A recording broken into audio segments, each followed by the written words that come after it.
Salut à tous, c'est Jérémy de la chaîne Technotips. On se retrouve aujourd'hui pour une nouvelle configuration PC Gamer pour un budget de 800 €. Alors je vous ai fait une petite liste de composants vraiment aux petits oignons et j'ai même pris en compte l'esthétique. Allez, c'est parti! Alors comme d'habitude, cette vidéo se divise toujours en deux parties. La première, c'est la liste des composants, qu'est-ce qu'on met dans notre tour pour 800 €. Et la deuxième partie, c'est vraiment des conseils d'amélioration qui viennent en plus ou en remplacement de pièces que je vais vous présenter si votre budget dépasse légèrement les 800 €. A noter que le tarif de 800 € que je vous propose ne tient compte que de la liste des composants, des tarifs de ces composants, et c'est hors frais de montage et hors licence Windows. Et comme d'habitude, les prix sont relevés sur Amazon au moment où j'enregistre cette vidéo. Ils sont donc susceptibles d'avoir varié légèrement au moment où vous la regardez. J'espère juste qu'au moment où vous regardez cette vidéo, il n'y a pas une nouvelle flambée des prix des cartes graphiques ou de la mémoire. Parce que là, en ce moment, j'ai mal à ma carte graphique. J'en profite ici pour vous mettre le lien vers ma vidéo dans laquelle je vous présente 5 astuces pour acheter de manière un petit peu plus intelligente et surtout moins chère sur Amazon. Alors c'est fait pour trouver les meilleurs prix et quelles sont les meilleures périodes pour acheter moins cher. Voilà, maintenant toutes ces précisions faites, on passe maintenant aux composants. Et on commence avec le processeur et j'ai choisi un Intel i3 8100 à 115 €. Cet Intel i3 8100 fait partie de la 8e génération des processeurs de la marque nommé Coffee Lake. En digne successeur de l'i3 7100, il se démarque surtout par la présence de 4 vrais cœurs, d'un cache mémoire plus élevé, mais surtout d'un prix sensiblement identique. Alors cette véritable architecture quad-core lui confère un net avantage sur son grand frère, l'i3 7100, notamment sur les applications multithreadées comme le montage vidéo ou certains jeux optimisés. Attention cependant aux quelques limitations de la gamme i3 chez Intel. On n'a pas de mode turbo, c'est-à-dire que la fréquence n'augmente pas automatiquement selon certains critères, et la mémoire se limite à de la fréquence 2400 MHz maximum. Pour la carte mère, je suis parti sur une MSI Z370A Pro vendue à 113 €.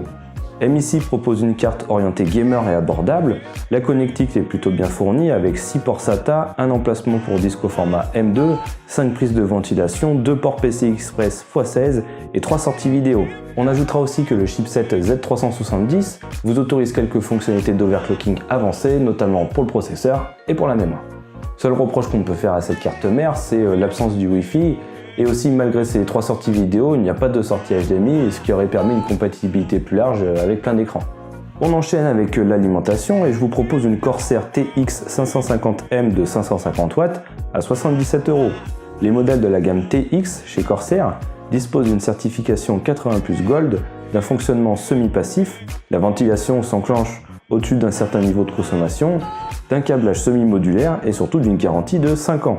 Alors cette gamme TX représente le haut de gamme de la marque Corsair pour des puissances inférieures à 650 watts et clairement cette Corsair TX 550M est clairement un investissement pour une alimentation de qualité et durable qui est censée faire plusieurs configurations. On poursuit avec le stockage de masse et j'ai choisi un disque dur mécanique Seagate Barracuda de 2 Tera. Avec ses 7200 tours par minute et son tarif de 64 €, il offre un excellent rapport performance-prix actuellement. Toujours pour le stockage, mais du système et des logiciels, ce coup-ci, j'ai choisi un disque SSD SanDisk SSD Plus de 120 Go à 50 €. Donc c'est un modèle que l'on ne présente plus, même si c'est pas le plus performant dans cette capacité, son excellent rapport qualité-prix, sa garantie de 3 ans, et le fait que ça soit fourni par une marque qui a très bonne réputation en font vraiment un incontournable dans cette gamme de prix. On enchaîne avec la carte graphique et je vous propose une MSI GeForce GTX 1050 Ti dans sa version Gaming X à 4 Go, le tout vendu à 226 €. Comme pour la mémoire, difficile de trouver des prix intéressants en ce moment. Les accros du crypto-minage étant passés par là, les stocks s'épuisent et les prix flambent. Donc le bon compromis performance-prix se fera avec cette GTX 1050 Ti de marque MSI, vendue autour des 225 €, contre un petit peu moins de 180 € il y a quelques mois. Si, j'ai mal à ma carte graphique.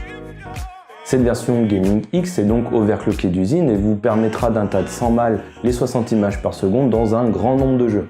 A l'inverse, et hors jeu peu gourmand style Minecraft ou CSGO, il sera bien plus difficile d'atteindre les 120 ou 140 images par seconde pour jouer sur des écrans typés gamer avec des fréquences de rafraîchissement super élevées. Et on poursuit avec la mémoire et une barrette de 8 Go DDR4 de marque Ballistix à 95 €. Les prix de la mémoire s'étant envolés depuis début 2017 et ne baissant vraiment pas, il reste toujours difficile de trouver des kits à bon prix. Et ces 8 Go de mémoire à 2400 MHz de marque Ballistix présentent un bon compromis pour notre configuration gamer à 800 €. Et attention spoiler, j'ai choisi une couleur blanche pour mieux s'accorder avec le reste des composants afin de trouver un truc assez joli à faire. Parce que bien sûr c'est pas tout de monter une machine de compète, c'est encore mieux si c'est joli à regarder. Et c'est une parfaite transition pour passer au boîtier pour ranger tous nos petits composants et j'ai choisi un Cooler Master Masterbox Lite 5 à 48 €.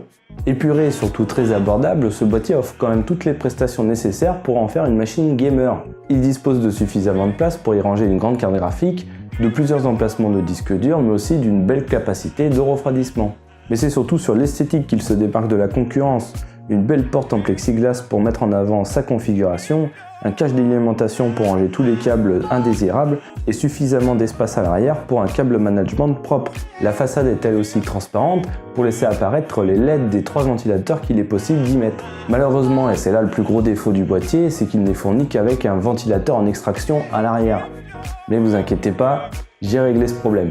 A noter que les quelques pointes de couleur du boîtier sont faits en plastique qui sont interchangeables et évidemment il y a la version blanche qui est fournie pour mieux s'accorder avec le reste des composants que je vais vous présenter et notamment des ventilateurs à LED. Et ça nous amène bien sûr au dernier composant de cette configuration puisque je rajoute 2 lots de 2 ventilateurs, soit 1, 2, 3, 4, soit 4 ventilateurs à LED blanche de la marque Novonest pour un total d'environ 30 €. Ces 4 ventilateurs suffiront pour améliorer drastiquement le flux d'air du boîtier, mais aussi son esthétique grâce à leur LED. Et d'une taille de 120 mm, ils ont l'avantage d'être à vitesse variable, c'est-à-dire qu'ils oscillent entre 600 et 1600 tours par minute selon la température à l'intérieur de votre boîtier. Et là encore, nous avons fait le choix de la couleur blanche pour mieux rassortir au reste des composants, mais c'est surtout leur excellent rapport qualité-prix qui permettent pour un moindre coût d'améliorer le flux d'air de votre boîtier, mais aussi son esthétique. Et voilà, j'ai terminé avec cette liste de composants autour des 800 €. Peut-être qu'au moment où vous regarderez cette vidéo, elle coûtera 1000 € parce qu'il y aurait des inondations et les disques durs ils coûteront 1000 balles le Tera et voilà, on s'en sort plus, et puis ça m'énerve. Allez, on enchaîne, on passe quand même à la deuxième partie et quelques conseils d'amélioration si votre budget dépasse légèrement les 800 €. Et on commence tout de suite puisque pour 32 € supplémentaires, je vous propose de doubler la capacité de l'espace SSD avec un modèle Samsung 950 EVO de 250 Go vendu 83 €. C'est vraiment l'un des modèles et l'une des marques les plus fiables du marché, notamment grâce à ses 5 ans de garantie. C'est vraiment un plus non négligeable. Et pour un petit peu moins de 24 € supplémentaires, je vous propose d'investir dans un Ventirad en lieu et place du Ventirad fourni par défaut avec les processeurs Intel. Et je suis parti sur un modèle Be Quiet avec le Pure Rock Slim. Et malgré le coût relativement modeste de ce produit, ça vous permettra tout de même d'améliorer de manière significative le refroidissement de votre processeur tout en restant silencieux.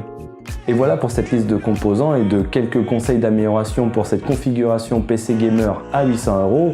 Et si cette vidéo vous a plu, n'hésitez pas à laisser un pouce bleu. N'oubliez pas de consulter la description pour retrouver tous les liens vers les différents composants que je vous ai présentés dans cette vidéo, mais aussi vers l'article écrit sur technotips.fr. A noter que j'essaye de proposer un article écrit pour chacune de mes vidéos, et notamment sur les configurations de référence PC, j'essaye de mettre à jour le plus régulièrement possible la liste de composants et leur prix. Je me permets parfois aussi de remplacer certains composants en fonction des stocks disponibles ou de l'évolution du marché. Et l'article écrit est donc une source d'information qui vient en complément de la vidéo, puisque mis à jour, à la différence de la vidéo qui ne peut pas être mise à jour. Voilà pour le deuxième coup de publicité, et maintenant je passe au troisième, puisque si cette vidéo vous a plu, vous pouvez aussi vous abonner à la chaîne en cliquant sur le gros logo juste ici. Et moi je vous dis à bientôt pour une prochaine vidéo.